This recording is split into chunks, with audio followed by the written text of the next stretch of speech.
reportagem. Tem Zelaide. Zelaide. Como se fosse um V. Exatamente, né? Bem, como é que começou a sua atividade no local? Como foi? Daí eu comecei a trabalhar em dezembro de 76, logo 2 dias depois de formado. Eu me formei dia 8 de dezembro de 76, dia 10 eu tomei posse como diretora da unidade sanitária de Colares, substituição a uma outra médica. A vida transcorria normalmente como é de médico no interior, né? Umas coisas comuns, parasitórias, aquelas gripes, doenças bem simples. Quando chegou aqui em setembro, depois da Semana da Pátria, me lembro bem pelo seguinte, porque houve o desfile, eu estava lá, a cidade era normal, estava aquelas suas crendices mesmo de pescador, cidade praiana, cidade praiana, eu morava na beira da praia, com as 3 empregadas, a pretora e a dentista, que são minhas amigas, até hoje. Depois da Semana da Pátria, eu comecei a ser procurada por pessoas na própria unidade que se diziam atacadas por algo que eles chamavam de chupa-chupa. Como é que acho que surgiu o batismo, né? Foi lá que surgiu, porque foi o primeiro local que apareceu, foi em Colares. Não foi na Vigia, não foi no Mosqueiro, tá? Nem foi em Santo Antônio do Tauá, foi lá. Porque ela é a praiana, ela é a cidade praiana, as outras não são mais centrais. Então, aí houve um descrédito da minha parte, sabe? Eu achando que era crendice, que era até problemas assim de bruxaria, que eles acreditassem, tudo bem. Mas aquilo foi se repetindo durante a semana toda, com uma insistência. Um dia vinha um, outro dia vinha outro paciente. E eu, no princípio, eu não me preocupei em examiná-los, só em escutar. Isso é o mal de todo médico recém-formado, né? Ele se forma cheio de vaidade e ele acha que tudo é palhaçada, e só a medicina é que é real. Na segunda semana, aquilo se tornou tão repetitivo que eu passei a examinar as pessoas que se diziam atacadas. E eu via, Daniel, coisas assim que eu nunca vi nem pude explicar, porque não existe nos meus livros. A área que eles diziam que tinham sido atacados apresentava queimadura semelhante às ações dos raios de cobalto. Sabe o que é cobalto?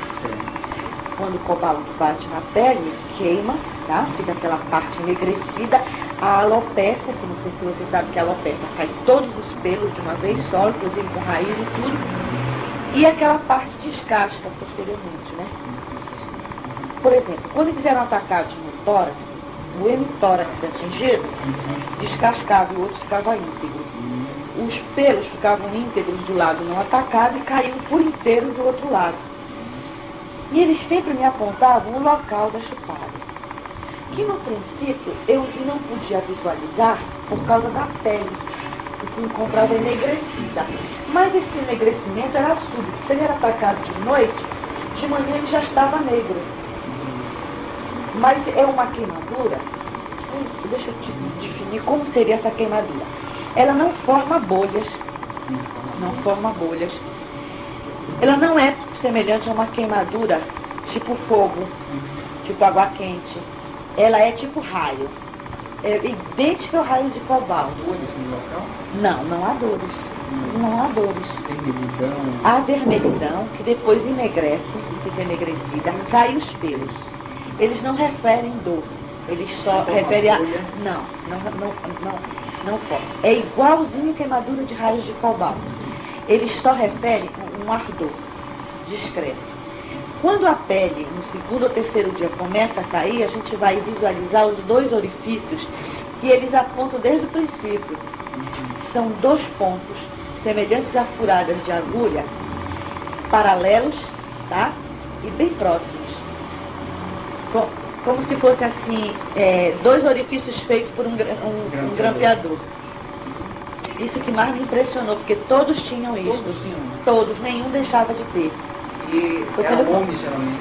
Homens, mulheres, rapazes, só não crianças. Nunca atendi criança.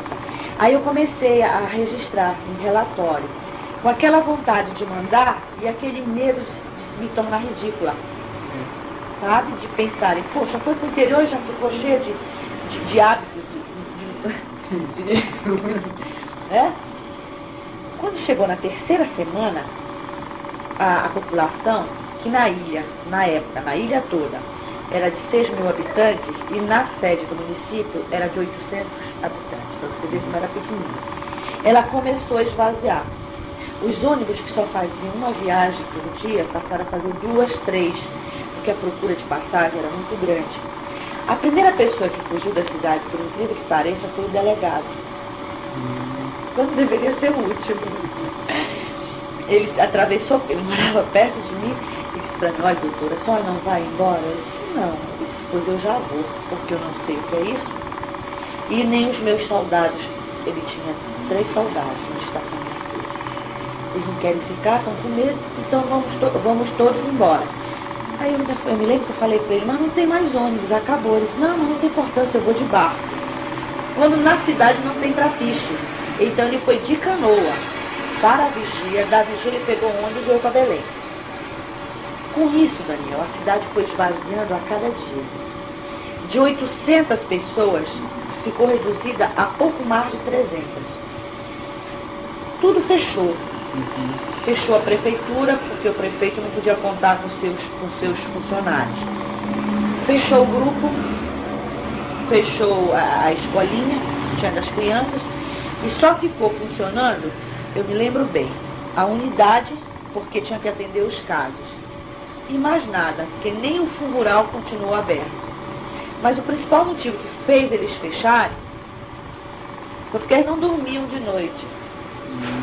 Eles passavam a noite acordados vigiando a população. De dia, eles não queriam trabalhar. E eu tinha que trabalhar porque eu tinha que atender os pacientes. Tanto prova que a dentista não trabalhava. Porque ela não tinha necessidade de trabalhar. Mas eu tinha para atender os casos. Porque, inclusive, nessa época dá muita crise de histeria, né, na própria população. Muitos que nem são atacados começam a passar mal com medo de serem atacados. Eu pedi à Secretaria de Saúde permissão para me ausentar da cidade, para vir para minha casa. E foi negado, porque eles não acreditaram e acharam que eu tinha que continuar lá. E eu continuei. O prefeito, todos os sábados, ele vinha a Belém, ele comprava pistolas, ele fogo antigo de artifício, e mandava juntar latas e distribuía café para a população. Então, quando chegava às 6 da tarde, todo mundo começava a vedar os orifícios das casas com jornais, inclusive buracos de telha, janela, tudo era vedado, buraco de fechadura. Até a minha casa, a empregada tinha um trabalho de botar nas vidraças, porque a minha casa era a única de alvenaria da cidade toda, o resto tudo era madeira e barro. Então ela botava jornal nas vidraças, ela entupia todos os buracos de telha com jornal, isso ela começava desde cedo fazendo. E até os buracos da fechadura, porque eu queria meter a chave e não podia estar entupida de papel. Tudo para não entrar o raio, porque o raio, segundo eles, entrava através de orifícios. Ela não conseguia entrar num local totalmente vedado. O que é difícil, porque no interior as casas são muito abertas. Então, começava isso. 6 horas da tarde nós íamos para as portas, da porta, né? Era distribuído café, as pistolas, que eu tenho pavor, que eu nunca arrisquei, e as latas para que eles batessem, na tentativa de não deixar eles baixarem mais do que eles já baixavam. Chegaram a baixar muito? Baixar muito. Inclusive eles tentaram, na época que a aeronáutica estava lá, né? Eles tentaram aterrissar no campo de futebol, o único campo de futebol que tinha na cidade. E o pessoal da aeronáutica correu da praia para o campo de futebol, que ficava na estrada, para tentar entrar em contato com eles. Certo. Mas aí a população chegou na frente e afastou com pistolas e baques. Então isso para eles foi um horror, porque eles passaram uma semana conscientizando a população de que eles não existiam, tá? Mas que quando eles aparecessem, olha só a incoerência, né?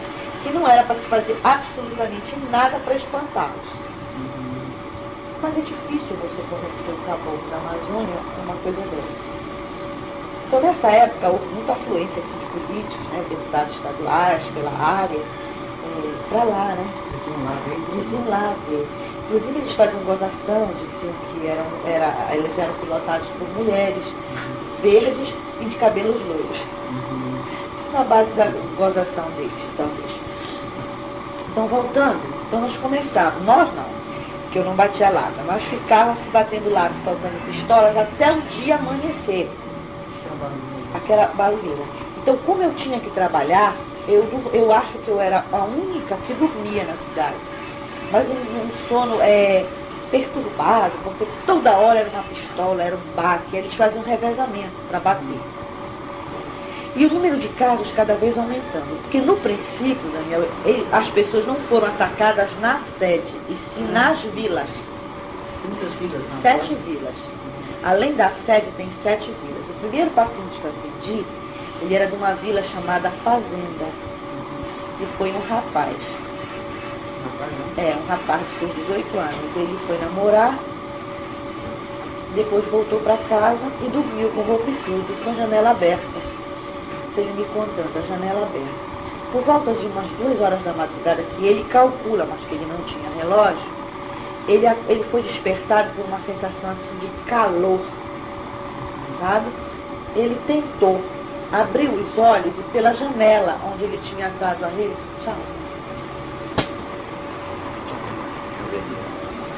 pela janela onde ele estava com a rede armada, ele viu que entrava um foco luminoso de coloração azulada, nunca amarela, semelhante à luz elétrica, azulada, que incidia em cima do peito dele, tá? E que paralisava. E eu perguntei, mas por que você não gritou de socorro? Mas eu não pude, doutor, porque eu não podia mover nem um dedo meu, eu estava completamente paralisado. E eu ainda perguntei de medo. Ele disse, não era medo. É porque eu não podia mesmo. Quando o Arthur se tornou insuportável, que eu pensei que estava morrendo, aquele feixe de luz saiu de mim e recolheu como se tivesse sido puxado por alguém. E eu fiquei liberto, abri a boca e pedi socorro. Aí levaram ele de manhã cedinho para a unidade. Ele foi o primeiro paciente que eu atendi. Ele apresentava a queimadura no tórax inteirinho. Esse não era só no tórax, era todo o tórax dele estava queimado. Eu ainda achei, como ele foi o primeiro, que ele devia estar bêbado. E que aquela queimadura ele devia ter conseguido com briga. Mas como era uma queimadura diferente de tudo aquilo que eu tinha visto, eu fiquei encucada. A segunda paciente minha foi uma moça. Foi numa localidade chamada Genipaúba, com G. Genipaúba. A janela da casa dela, Daniel, não tinha, era um pedaço de pano. Era um pano que eles colocavam. E ela foi queimada, só que como ela estava dormindo de lado, ela foi queimada aqui pelo pescoço. Inclusive os orifícios eram semelhantes ao pescoço, fazendo com que os funcionários da minha unidade dissessem que era um vampiro, que era próximo aqui ao pescoço, porque ela estava de lado e queimou assim. A terceira paciente minha, ela morreu. Aí eu trouxe para o Renato Chaves, dos primeiros servidores do Estado, mas quando chegou nos servidores do Estado, eu deixei que o prefeito tomasse as providências, porque eu vinha no carro dele, meu carro estava sem gasolina.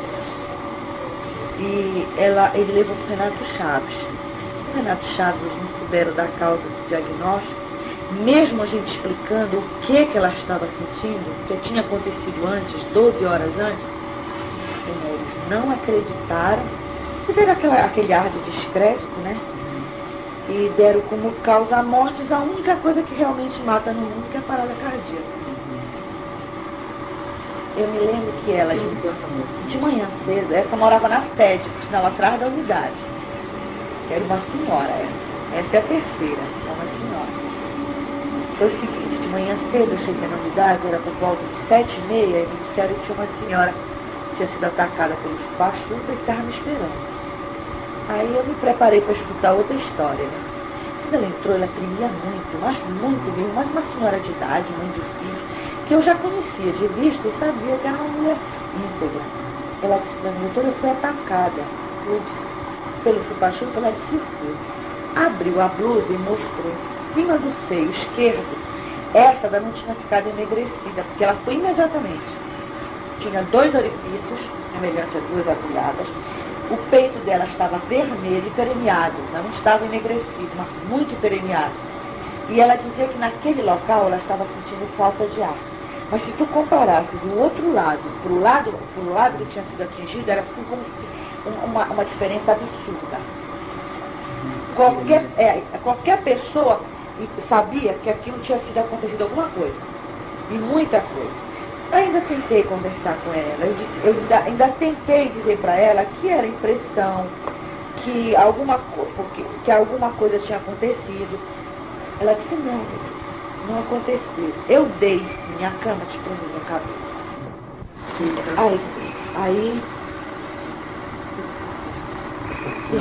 Aí ela foi na unidade tá, e conversei, eu disse para ela que era impressão, que não era verdade, que tinha acontecido alguma coisa. Eu ainda disse, tentei induzi-la de que fosse algum bicho que tivesse ferrado, mas não ia ferrar tudo aquilo, aquela área enorme. Aí eu me lembro que eu dei para ela diazepam de 5 miligramas, porque ela tremia muito, porque ela não conseguia levar o copo na boca, de tanto tremer o copo com água. Ela disse, o diazepam é um tranquilizante fortíssimo, tá? É controlado. Aí ela me disse que ela estava sentindo tontura, muita fraqueza. Um detalhe que eu esqueci de dizer é o seguinte, que todos eles que eram atacados, eles apresentavam fraqueza e no hemograma eles apresentavam anemia, diminuição de hemácias. Eles ficavam repetindo tanto tempo que eles estavam com fraqueza, que eu pedi ao laboratório que fizesse o hemograma deles. Agora veja bem, o tipo de anemia deles era diminuição de hemácias e não baixa de hemoglobina. Não era a hemácia que descorava, ela diminuía de número. Você entendeu? Tem 2 tipos de anemia, né? Ela não descorava, ela diminuía de número. Todos eles insistiam nisso, eles sentiam tontura e fraqueza, uma astenia enorme. Ele sempre me pediu para tomar soro. Alguns eu atendia, mas eu só tinha 2 leitos na unidade. E ela me disse que ela estava sentindo muita tontura, muita fraqueza e que não estava mais conseguindo andar. Que quando ela se levantou para se despedir de mim, ela disse para mim, eu acho que eu não vou conseguir andar. E ela veio andando. Aí eu conversei com ela, tudo, dei o calmante, aí eu pedi para um funcionário levar em casa. Aí isso já era por volta de 10 horas da manhã. Aí atendi mais 1 ou 2 que tinham sido atacados pelas outras localidades, Cariri, lá do Furo da Laura também, que tinha. Quando deu assim, 3 horas da tarde, eu estava em casa, a mulher dela mandou me chamar. Aí ela estava com rigidez de nuca, ela estava com um quadro semelhante de uma meningite. Só que ela não apresentava febre, não apresentava vômito. Ela só estava rigidez total, inclusive de nuca. Nenhum membro dela dobrava. Nada. A respiração bem ofegante e completamente em coma. Em coma total. Não era parcial não, porque ela não apresentava um reflexo. Aí eu tentei trazer ela no meu carro, mas aí, como não tinha gasolina, tinha pouca gasolina, não dava para vir para Belém, e ela estava dura, não dava para dobrar, eu chamei o prefeito e ele trouxe. Só que também, pelo carro dele ser um Fusca, ela veio deitada com as pernas do lado de fora, porque nós não conseguimos dobrar as pernas. E essa foi o homem, que aqui ninguém sabe, ninguém viu abafar. Foi em que época? Isso foi outubro, né? Ainda em setembro. Outubro é que chegaram o pessoal da aeronáutica.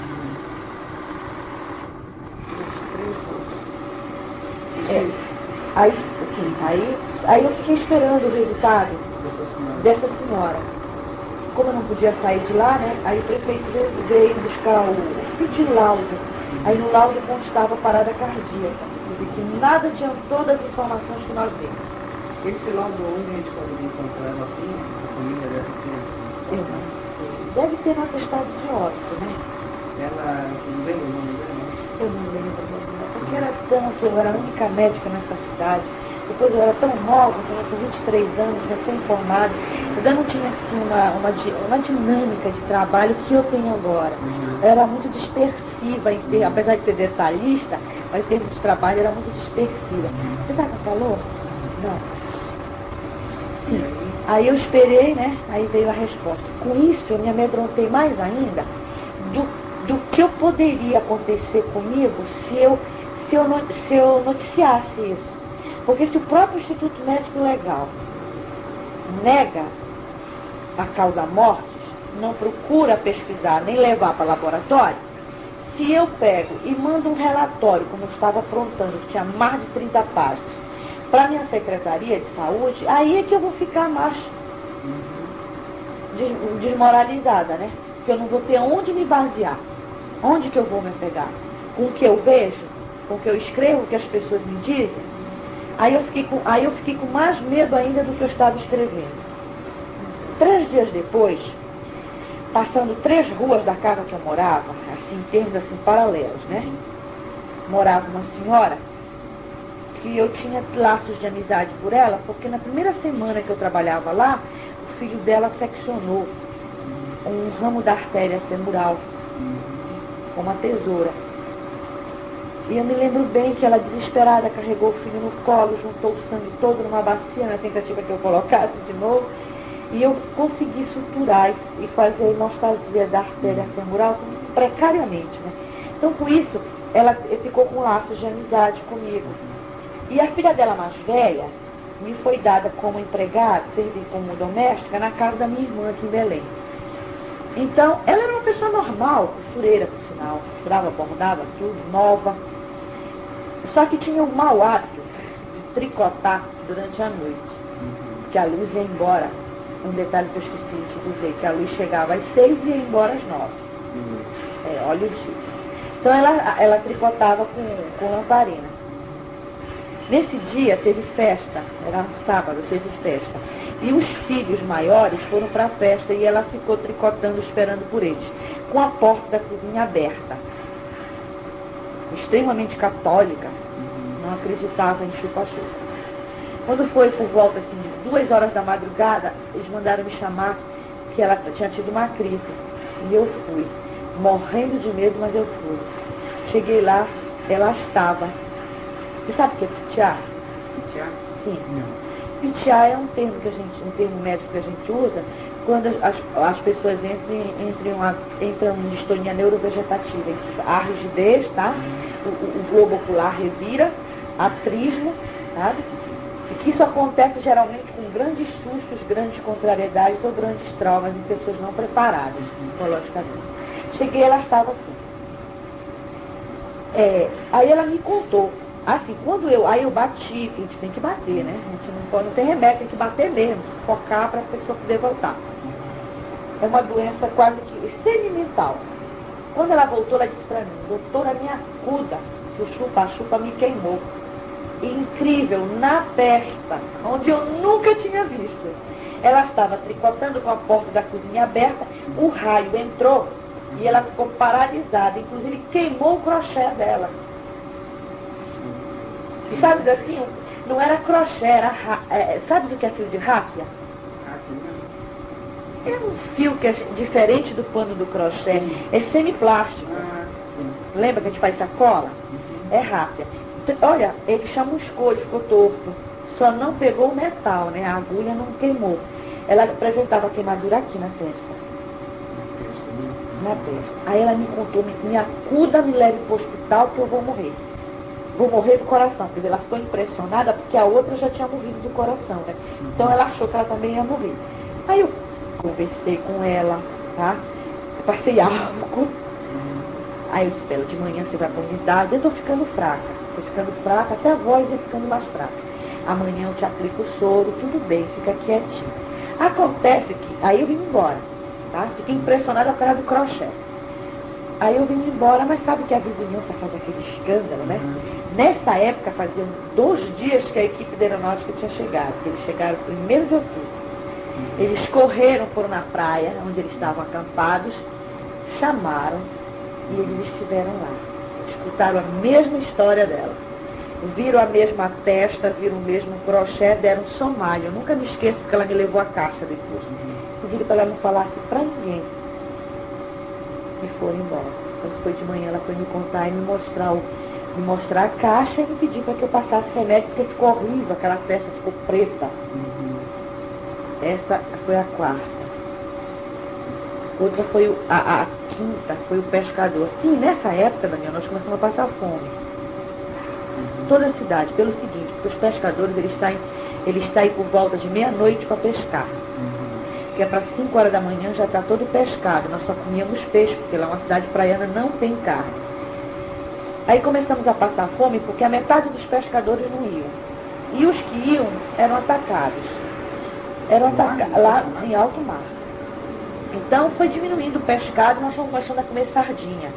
Começou a esgotar na mercearia a comida, então por fim, coitada, a gente já comia só feijão com farinha. Era feijão com farinha. Então esse pescador, acho que ganancioso, né? Ter ficado pouquinho só para pescar, ele continuava pescando enquanto os outros não iam mais. Aí a gente começou a comer galinha de quintal, eu não passava fome enquanto o pessoal me dava comida. Aí ele foi com mais 2, que eles nunca vão pescar sozinhos. Ele foi o barco pesqueiro, ele foi atacado. No meio do mar, ele foi atacado. Não é mar, né? É costa, aquela costa. Ele foi atacado e eles trouxeram para me atender. Velhinho, ele não morreu, mas ele foi queimado. Também no peito. Foi no peito. Geralmente eles andam sem blusa, né? Eles andam sem blusa. Eles dormem sem blusa, né? Ele foi atacado. Então, com isso, outro que eu não cheguei a atender, porque caiu ao mar, eles dizem que ele com medo do ataque, ele caiu. O companheiro dele afirma que ele foi atacado e com isso caiu do barco. Esse eu não consegui saber o nome nem atendê-lo porque ele morreu, caiu no mar. Este não, o primeiro pescador atacado eu atendi. Depois que o outro morreu, que caiu no mar, aí pronto, aí ninguém foi mais pescar. Então, outro que caiu. Depois que o outro caiu, é que ninguém pescou mais. Ninguém.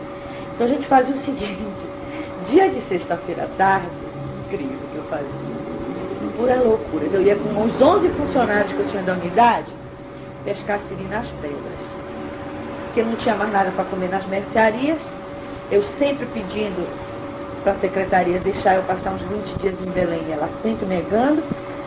Então nós íamos pescar siri, senão eu aprendi com eles. Eu ia para as pedras, a gente pescava siri e comia. Comia siri. Depois, quando a situação foi piorando muito, aí o prefeito comprava carne em Santo Antônio do Tauá e dava para mim, que a pretora veio embora, né? Eu morava com a minha comadre hoje em dia. Então foi a primeira que veio embora. Ela passava só 2 dias por semana lá. Aí nós comíamos o que o prefeito trazia. Uma das poucas pessoas que não fugiu foi eu, o prefeito e o padre. O padre, porque talvez não acreditasse, não ligasse, também ninguém frequentava mais a igreja mesmo. Nessa altura? Não frequentavam mais. E esses números foram aumentando, até um ponto insustentável. Eu me lembro que chegou a supervisão da Secretaria de Saúde para fazer a contagem do número de casos de tuberculose. Então eles mandaram 3 técnicos, uma assistente social, uma enfermeira e uma farmacêutica. Aí elas chegaram logo me perguntando, olha, nós não vamos poder dormir por causa do chupa-chupa. Eu disse, bem, mas a maré já secou, não vai poder atravessar, tem que dormir. Porque a maré secava e isolava a ilha de todo mundo, como é ainda até hoje. Já feita aquela seca, ela isola. Aí elas ficaram, pelo jeito. Então, com isso, elas ficaram com mais a minha empregada, incentivando do lado de fora. A gente dormia do lado de fora. A gente botava o colchãozinho, deitava e se cobria, tá? Enquanto 2 dormiam, 2 batiam lata, 2 soltavam pistola. Eu nunca dormia só, então a gente foi empregada. E não dava. Mas como o meu sono era tão grande que dava, porque eu vivia porre de sono.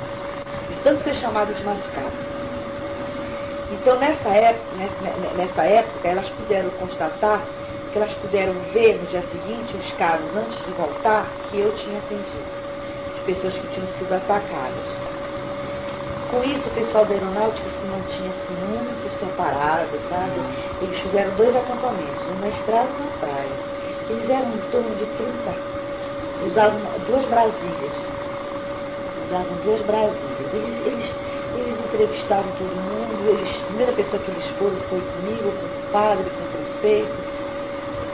Eles procuravam entrevistar todo mundo, mas assim, uma coisa assim tão sigilosa, tão... Ninguém souber. Por favor, não diga nada, me descreva, me desenhe, mas não fale para ninguém. Ou se você não quer saber, não vai perguntar, né? Eu acho, sou dessa opinião. Aí foi quando chegou o bendito dia que eu fui consertar a clavícula de uma criança que estava quebrada na unidade. Aí eles foram ficando descarados, sabe? Eles passaram a aparecer cedo. Sim. Os aparelhos, as luzes, eles não esperavam à noite. Eles apareciam que horas? À noite, normalmente depois que a luz da cidade apagava. Às 9 horas da noite? Eles começavam a aparecer a partir das 10? Das 10 até 4 da madrugada. Até 4 da madrugada? Depois desapareciam. Esses objetos apareciam 1, 2... Não, primeiro apareciam isolados. Depois eles apareciam em vários lugares. Não podia ser o mesmo, né? Se atacava uma pessoa no Genipaúba, uma no Furo da Laura e uma na fazenda, não podia ser o mesmo, em horas idênticas. Depois eles começaram a ser vistos em grupos de 3.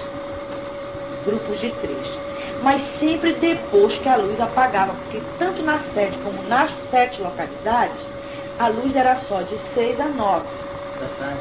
Das 6 da tarde às 9 da noite. Porque a prefeitura é muito pobre, não podia pagar o óleo diesel. Com o passar do tempo, quando completou 1 mês já de sufoco, eles passaram assim, não sei se eles começaram a ter desespero, eles começaram a aparecer cedo, antes até da luz ser ligada. Foi dessa vez que eu vi, que eu nunca vou esquecer na minha vida, se eu viver 100 anos. Eu fui consertar a clavícula do menino na unidade, a unidade ficava 3 quarteirões da minha casa, só areia branca, mas como eu já tinha medo de ir sozinha, eu fui com uma das empregadas, dona Josimal, na mulher. Aí consertei, engessei a clavícula do menino e vim embora. Era 6 horas da tarde e eu já vinha morta de fome nessas alturas. Quando nós chegamos, assim, faltando uns 20 metros para nossa casa, ela começou a puxar minha bata e dizia para mim, doutora, e eu, o que é, menina? Mas eu olhava para ela e não para cima. Aí ela olhou ela apontou para cima e caiu. Ela caiu. E eu, em vez de olhar para cima, olhei para ela, porque ela era muito obesa, né? Eu olhei para baixo, porque eu olhei para cima e nunca vou me esquecer. A coisa mais linda que eu já vi na minha vida. Chega até a me arrepiar. Deixa eu te descrever. Você sabe assim, quando é um cone? Eu sempre imaginei que os discos voadores fossem discos chatos, parece prata, né? Eu nunca imaginei que eles fossem compridos, mas ele estava tão baixinho que eu tive medo. O meu medo maior foi que ele descesse. Porque ele vinha tão baixinho que eu tinha a impressão que ou ele estava em pane, porque até então, Daniel, até o dia que eu vi, eu ainda tinha o descrédito. Eu ainda achava que era alguma coisa que causava isso. Porque eu nunca podia imaginar que ele existisse realmente, que ele fosse palpável. Ele era comprido, eu vou descrever bem como eu descrevi para eles, comprido, assim, cone, né? Um cilindro. Cilíndrico, metálico. Agora, o andar dele, ele não andava assim, olha. Ele andava assim, em espiral. O objeto andava em espiral. Ele não andava assim como um dos nossos aviões, né? Eles andavam assim, olha, lindo. Com 2 tipos de luzes. Por isso que ele chamava atenção. Pela cor extremamente prateada, prateado lindo no céu azul, né? E embaixo ele tinha 2 tipos de coloração. Ele tinha coloração violácea embaixo e avermelhado em cima. Mas a coisa mais linda que eu já vi era violácea, era o roxo era embaixo e o vermelho era em cima. À medida que ele andava assim, ele ia deixando aquele rastro de luz belíssimo como eu nunca vi na minha vida. Aí, naquele desespero, aí todo mundo começou a correr para dentro das suas casas, o pessoal que estava na rua, todo mundo começou a fechar a janela, a porta, ninguém me ajudou a juntar. Começaram a fechar e a gritar, corra, corra, corra, corra. E ela muito gorda, eu me lembro que eu peguei pelas axilas e fui puxando pela terra, que era areia branca. Quando chegou na batente da minha casa, eu não consegui subir com ela, entrei na minha casa, deixei ela lá na batente e ficava da porta, gritando para que ela entrasse e ela lá, desfalecida, porque eu não sabia se eu me salvava. Olha só como nós estamos egoístas, né? Instinto de sobrevivência. Eu não sabia se eu me salvava ou se eu puxava a pobre, que ficou sozinha na rua, não ficou um cachorro para salvar a mulher. Colares, na sede onde eu morava. Esse objeto ficou muito tempo lá? Não, olha, ele vinha nesse sentido, a senhora. Como se ele estivesse descendo, por isso que eu não socorri. Porque eu tinha a impressão que ele ia descer na praia, na beira da praia. Depois ele levantou. Eu não sei calcular metros de altura, não tenho a mínima noção. Mas ele é o tamanho desse prédio aqui? Ele? Eu acredito que ele era maior. Senão eu não tinha. Esse objeto era estreito? Era estreito. Eu tive a impressão, quando eu estava na porta... Ele rodava também? Ele em torno de si? Ele em torno de si. Rodava. Ele não andava assim, ó. O que fazia ele ser bonito era exatamente esse movimento que ele dava, essas voltas. Que aí deixava os rastros de luz. O que eu queria te dizer é o seguinte... Houve ruído também? Não percebeu ruído? Olha, eu não escutei, mas todas as pessoas que se disseram atacadas e que viram quando eles puxavam o peixe, eles faziam, parece assim, um assovio. Sim. Um assovio bem discreto, assim, parece que tivesse assim, abafadores. E outra coisa, ele ficava paradinho no ar. O objeto, ele parava. Duas das pessoas atacadas, não as primeiras, que as primeiras ficaram em choque, mas duas lá do meio, mais ou menos, diziam para mim que quando ele recolheu o peixe, que elas corriam para ver, ele estava parado. E ele baixava muito para jogar o peixe. Eu acredito que ele baixava a metade do que a altura que eu vi para jogar o peixe. E eu achava que ele era estreito pelo seguinte, porque ele era bem mais comprido do que largo, como se ele fosse tripulado por pessoas sentadas. Só que eu nunca vi nem janela, eu não consegui ver nem janela nem porta. O corpo era só metálico. É só metálico, mas um metálico lindo. Não é como o nosso inox, sabe? Não é como o nosso alumínio. É um metal bonito, que brilha, assim, extremamente polido. São quase 6 horas da tarde. Isso, eram 6 horas da tarde. Então ele desapareceu nunca mais. Foi a única ocasião que eu vi. Aí eles continuaram apareceram depois na própria praia, depois na praia mesmo, eles apareceram 3 horas da madrugada, na tentativa de pousar, quando a aeronáutica começou a olhar pela telescópio. Depois eles tentaram pousar, isso já estava invadindo novembro, tá?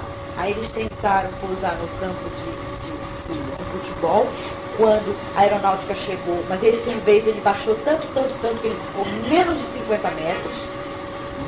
Menos de 50 metros. Inclusive as pessoas perceberam bem que ele não tinha portas nem janelas, não sei como que eles podiam ter porta nem janela. Foi quando a aeronáutica chegou que eles estavam batendo latas, soltando pistolas tão próximas que assustaram eles, e eles foram embora. Aí isso já era novembro. Quando chegou dia 11 de novembro, eu pedi transferência, porque eu estava na zona do Salgado, né? Aí pedi transferência para a zona Bragantina. Incrível. Eu cheguei na zona Bragantina, com 15 dias eles começaram a passar para lá. Quer dizer, foi exatamente quando eles invadiram 78, porque durante 77 eles só ficaram na zona do Salgado, que é a zona praiana. Vigia, Mosqueiro, Baía do Sol e Colares. Essa é a zona do Salgado. Quando chegou 78, eles foram para a zona Bragantina, que é a zona de estrada. Foi onde eu fui trabalhar, em Orem, onde eu passei 2 anos. A primeira pessoa que eu atendi foi um tratorista de uma fazenda. Também queimado. Apareceu também aqueles buraquinhos? Os 2 buraquinhos, esses 2 buraquinhos nunca deixaram de aparecer, uma constante. Esse rapaz, ele estava trabalhando, invadiu pela noite com o trator na fazenda. Era fazendo o que com o trator? Não sei. Sei que ele me dizia que estava usando o trator. E já era por volta de 9 horas da noite, quando ele estava usando o trator. Quando ele foi atacado pelas costas. Completamente pelas costas. Aí eu atendi mais este rapaz, atendi mais uma senhora de uma localidade chamada Orelha, Mucambo. Ela também disse que deixou a roupa próxima ao igarapé e passou das 6 horas, ela não recolheu. Quando se lembrou já era noite, então eles não gostam de deixar a roupa estendida no sol, né? Durante a madrugada, que eles acham que o bicho vai passar e vai dar doença. E ela foi, recolheu e foi atacada. Tá? Também nunca atendi ninguém atacado da cintura para baixo. Sempre era para cima, ou face, ou tórax, ou costa. Foi atingida. Foi lá em Orem que houve um boato que tinha caído na nave? Em 78, 79, não. Eu passei lá. Inclusive, eu me lembro que nessa época, um helicóptero tentou pousar na cidade e as pessoas pensavam que era chupa-chupa. Fizeram um escândalo. Caiu tanta gente dentro do rio, que lá é que começa o rio Guamá, né? Eles quebraram toda a cerca da minha casa, subindo para tentar pegar, porque eles nunca tinham visto um helicóptero. E o helicóptero foi pousar porque perdeu de número. Um helicóptero da Petrobras, uma coisa assim. Então quis pousar atrás da minha casa, porque atrás da minha casa ficava o rio, então tinha aquele descampado, assim, em Orem. Ele tentou pousar e a população pensou que era o chupa-chupa, tentou, quase mata o piloto de susto. Lá em Orem eu atendi 3 pessoas, isso já 78, para viajar. E quando chegou, primeiro semestre de 78. aí pronto, aí ele desapareceu de lá. Aí ele começou, segundo algumas pessoas, a aparecer na capital, mas esporadicamente, assim, muito longo. Inclusive eu tenho um colega, ele foi embora daqui, o nome dele é Eduardo. Ele foi embora. Ele é formado em economia. Então ele era fiscal da fazenda. Sabe o que é fiscal da fazenda, né? Todos os caminhões que saem. Então ele ficava, o horário dele era de 8 às 3 da madrugada, 3 da madrugada pegava ouro. Ele estava dirigindo a rural da repartição e veio para casa para dormir, que de manhã cedo ele tinha aula na universidade. Ele veio chegando de Marituba, porque a central de fiscalização é lá.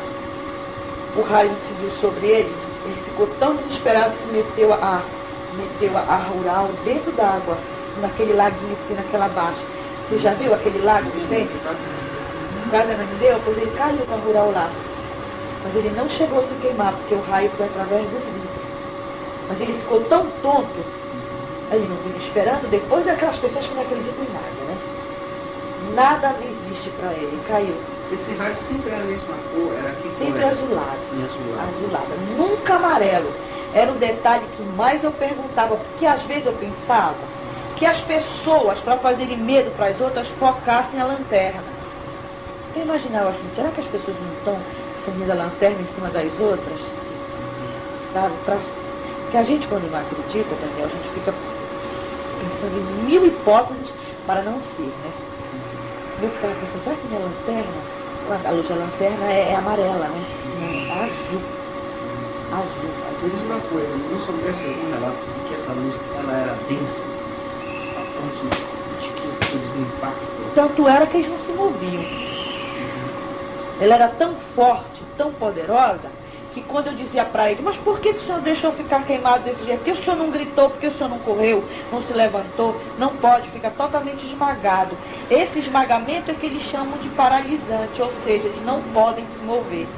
É como se houvesse uma compressão. Aí depois disso eu tentei estudar alguma coisa sobre isso, porque era tanta gente que procurava, né, para saber os detalhes. Não soube nem o tempo que eles tinham pousado lá em Polaris. Não, eles nunca chegaram a pousar, porque o dia que eles quiseram pousar, Eles não deixaram. Eu acredito, viu? Eu não sei nada sobre ufologia. Inclusive, até 1977, eu jurava que ela não existia. Eu afirmava e até debochava. Eu acredito que eles fossem uma esquadrilha perdida, desgarrada, sem energia. De seres assim tão superiores a nós, que conseguem sintetizar a nossa energia como combustível. Só pode ser essa explicação que na minha cabeça... Eu particularmente, sei lá, eu não estou dizendo nenhuma hipótese para explicar, porque realmente é o grande número. Por exemplo, em Colares, a média de pessoas atingidas desde setembro até o final do ano, quantas pessoas que eu acho que totalizaram mais de 35 pessoas. Que eu atendi sem contar aquelas que se tratavam sozinhas. Porque tinha outras que se tratavam sozinhas. Era tão longe da sede que não tem meios de transporte, é picada. Que às vezes dá 40 quilômetros de picada. O cara não vai, né? Passa qualquer coisa, vê o que eu passei para o outro que foi atacado do vizinho. 35 pessoas mais ou menos Contadas porque eu fiz o relatório e depois, por medo, rasguei. Por medo, vergonha, sabe? Principalmente porque não se perdoa certas coisas a um médico. Isso é muito próprio nosso, brasileiro.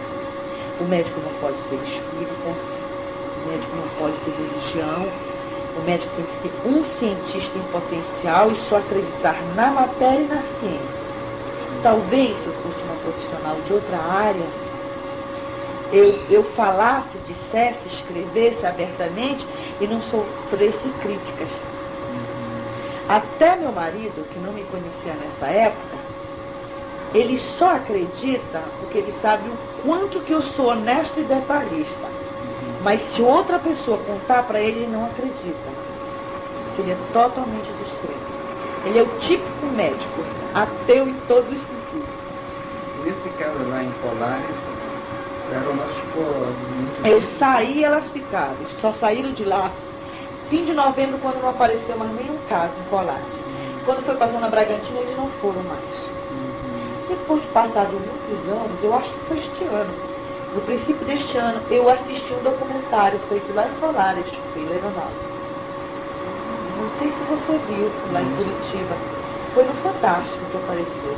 Agora, eu acho que foi no princípio desse ano. Foi pequenininho, sabe? Não foi grande, não aparecia assim tantos detalhes. Interessante, realmente. Todas as pessoas apresentavam queimaduras. Queimaduras, alopecia e dois orifícios paralelos. Em geral, elas viam um aparelho, né? Algumas. No princípio, elas não ouviam porque elas estavam tão assustadas, Daniel, que elas não procuravam saber nem de onde era de vir aquilo. Mas com o passar do tempo, assim, de vários casos, quando elas conseguiam que aquele feixe recolhia, tu sabe o que é que acontecia? Eles corriam para saber de onde vinha e eles diziam para mim que ele ficava parado com esse barulhinho assim, pensa que ele assobio bem discreto, depois ia embora. Era luminoso, não lembra a descrição que as pessoas faziam da época do aparelho? Sempre luminoso, mas nunca me disseram se ele era assim, formato. Talvez porque eles não saibam, né? Eles não saibam descrever formato de coisa, mas sempre luminoso. E a coisa que mais eu prestei atenção foi o formato, porque eu pensei que ele era chato. Fiquei decepcionado quando eu vi que ele era complicado. E não houve nenhum caso, não soubesse nenhum caso assim, que pessoa foi levantada, carregada por um raio? Não. Ou telhas, vegetação? Não, telhas sim, pessoas não. Foram levantadas. Inclusive aquelas telhas assim que tinham uma folga de 4, 5 dedos, pessoas que eram atacadas pelo telhado, quando ele retirava seu feixe, no lugar onde ele tinha colocado o feixe, não era 4 dedos só de falha de telha, eram rombos. Mas eles não quebravam as telhas, é como se eles empilhassem. Você entendeu? Afastassem. Puxassem assim. E não partissem nem derretessem. Por isso que eu digo que eles eram pessoas bem mais desenvolvidas que a gente, que até educadas eles eram. Não eram vândalos. Afastaram para aumentar a área, né? Para a penetração do outra coisa, a maioria dos que eram atacados estavam no sol. Não. Às vezes estavam a maioria estava acompanhada. colega. Geralmente assim, eles dormem em barracões, né? 4, 5 redes armadas. Inclusive quando eles pedem socorro, geralmente os socorros são os que estão do lado. Eles não eram assim, não eram vítimas solitárias. Eram poucos. Poucos eram solitários. Só aqueles rapazinhos que vinham da festa, né? Namorando. Mas assim, a maioria sempre estava dormindo em compartimentos com outras pessoas. Eu sei bem. Eu escrevia tudinho, tudo que acontecia, que eles me contavam. Depois foi um relatório que se perdeu, né? Perdeu, talvez por covardia, né? Imaturidade.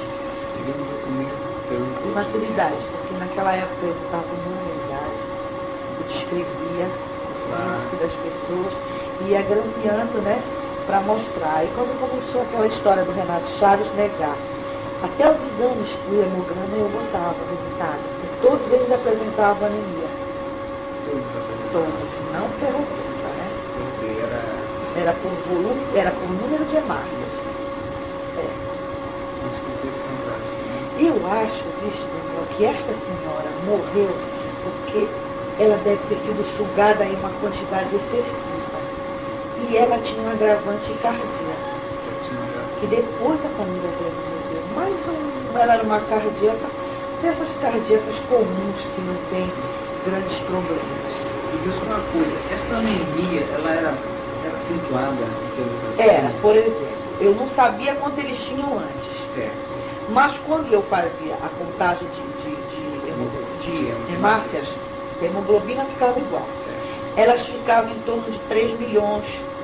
3 milhões já é muito pouco. 3 milhões, 3.800. E a astenia que eles insistiam em dizer que sentiu. Tu sabe que a astenia, né? Aquela fraqueza muscular, inapetência. Durante 2, 3 dias eles pouco força tinham de andar, não queriam se alimentar, mas depois desapareciam. Só ficava engraçada a queimadura quando a pele ia sumir. Depois voltava tudo normal. Normal. Esses buraquinhos ficavam tempo? Ficavam muito tempo. Inclusive eles eram entumecidos. Eles eram um pouco elevados. Uma papila. Tinha buraquinhos perto do... Quer que eu faça aqui pra ti? Elas ficavam assim, olha, uma do lado da outra, bem paralelas, mas uma colher de... Todos. Nenhum eu deixei de encontrar. Aqueles que eu não encontrava enquanto estava aquilo enegrecido, quando a pele começava a cair, estava lá, exatamente no lugar onde eles diziam que mais ardia. Porque esse era o único sintoma que eles sentiam, era o ardor. Naquele lugar, era a que mais ardia. E ficava assim, essa brotoeja assim levantada. E nunca ninguém conseguiu me explicar. De repente desapareceu. E me diz outra coisa, o período agora, geralmente a partir da hora que pagava a luz, até mais ou menos 4 horas da madrugada. À medida que o sol começava a clarear, desaparecia, os galos começavam a cantar. Não sei que era quase de dia. De dia não, só por fim, que eu acho que eles já estavam em desespero, eu acho que eles já estavam tanto tempo perdidos, que eles começaram a entrar em desespero, eles começaram a aparecer 6 da tarde, 7 da noite.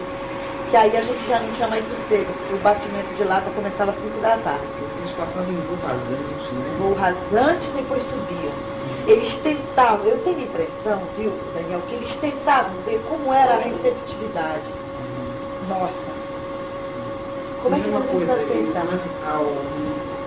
Havia interferência nas rádios, o pessoal que não ligava a rádio nessa ocasião? Olha, eu não sei se eles ligavam rádio, só sei que nessa época a televisão não pegava.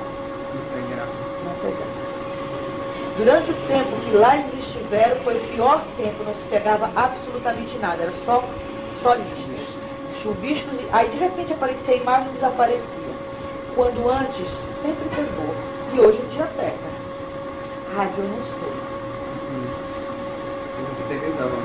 Na época, e depois, na época que eles estiveram lá, né, setembro, outubro e novembro, ficou péssimo, a gente não acompanhava uma novela. Podia ter antena que tivesse. Os pescadores estendiam, geralmente parecia uma bola imensa, depois serviam outras, né? E geralmente, às vezes iam ao mar, né? Eles iam ao mar. Não soube de algum boato de que saindo do fundo do mar? Não. Sempre de cima. Sempre de cima. Para cima voltar. Para cima voltar. Nunca eles vieram de baixo. Se fosse de baixo, eles iam confundir logo com monstros marinhos, mas não, era sempre de coisa mais linda, você já viu? Você nunca viu? A coisa mais linda. Ela é uma coisa extasiante. Fica em êxtase. Porque tu acreditas, mas se tu não acreditasses, a gente fica pasmo, porque a gente não sabe o que é aquilo e quer entender. Aí os sentimentos da gente se misturam. Curiosidade, tá? Admiração, medo, pavor, tudo fica. E a gente não sabe o que a gente faz. Se olha, agora, eu só reparei bem, porque meu marido diz que eu tenho um péssimo defeito, é o detalhe. Por exemplo, se você sair daqui, eu sei com que roupa você estava, todos os teus detalhes. A mesma coisa é na minha vida, nos detalhes. Então eu reparei, mesmo apavorada, olhando para cima e para baixo, correndo e entrando, eu olhei, eu queria ver detalhe por detalhe, porque eu queria entender o que diabo era. Para mim era uma coisa nova. Foi depois disso que eu fui ler aquele livro, Eram os Deuses Astronautas. Eu me deu o trabalho de ler 3 vezes para ver se eu entendi. Um verdadeiro caos na cidade. Enorme. Vigia. O que houve em vigia? Foi muito pouco. Porque a maior área de atuação deles foi Colares, porque a população é 10 vezes inferior a Vigia. Colares era a vila de Vigia. E há 24 anos atrás ela se tornou município. E foi rebaixada 3 vezes a vila, por falta de condições financeiras. Então, Colares pertence à Vigia, 3 vezes se tornou município e 3 vezes foi rebaixada. Agora, pela 4ª vez, é município. Agora é município de Colares. Então, eu acredito que, devido à população ser bem menor, o povo ser mais atrasado, eles acharam que, daquilo que eles observaram, eles preferiram lá. Poxa, a população, 800 pessoas numa vila, para Vigia, que Vigia tem 70 mil habitantes no município, Colares, na ilha toda, tem 6 mil na ilha inteira. A Colares é do tamanho do Mosquito ou maior? Não, vou te dizer, ela é bem menor, bem redondinha. Colares. Colares é a primeira ilha do arquipélago do Marajó, mais próximo ao litoral, bem redondinha. É menor, bem menor. É fácil de você atravessar. Tem a balsa, agora já tem uma rampa. Quando a maré seca, a gente não entra nem sai na ilha.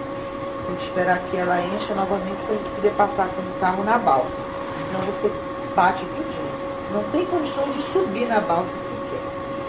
A vila fica 14 quilômetros para dentro. Não, para dentro. A sede do município fica 14 quilômetros para dentro da ilha. Ou seja, do lado de lá. E a praia é bem fácil. A vila é na praia.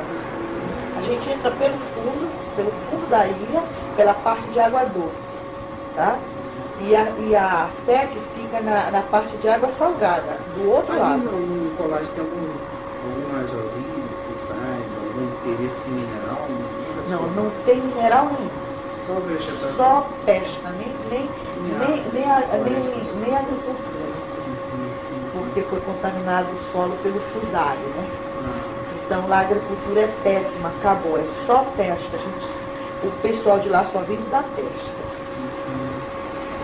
Povo extremamente atrasado. O nível cultural deles, eu acho que o nível médio deles é a primeira série primária. Lá só tem até a 5ª série agora, depois que se passaram tantos anos, né? Não, porque tem muitas comadres lá, elas sempre... Me diz uma coisa, mais ou menos quando começou foi setembro. Setembro depois da Semana da Páscoa, de 77. Aí terminou novembro. Aí eles mudaram de área. Mas já com pouca frequência. Bem pouco mesmo, porque quando eles foram para a Zona Bragantina, Orei, Capitão Porto, Ibitu e Bonito. Bragança e Capanema, mas muito poucos. Eu acho que os últimos, né? Sempre aquela mesma característica. Mesma característica do orifício que eu encontrei em todos. E a queimadura aquele peixe que ia projetar as outras pessoas. E depois retirava.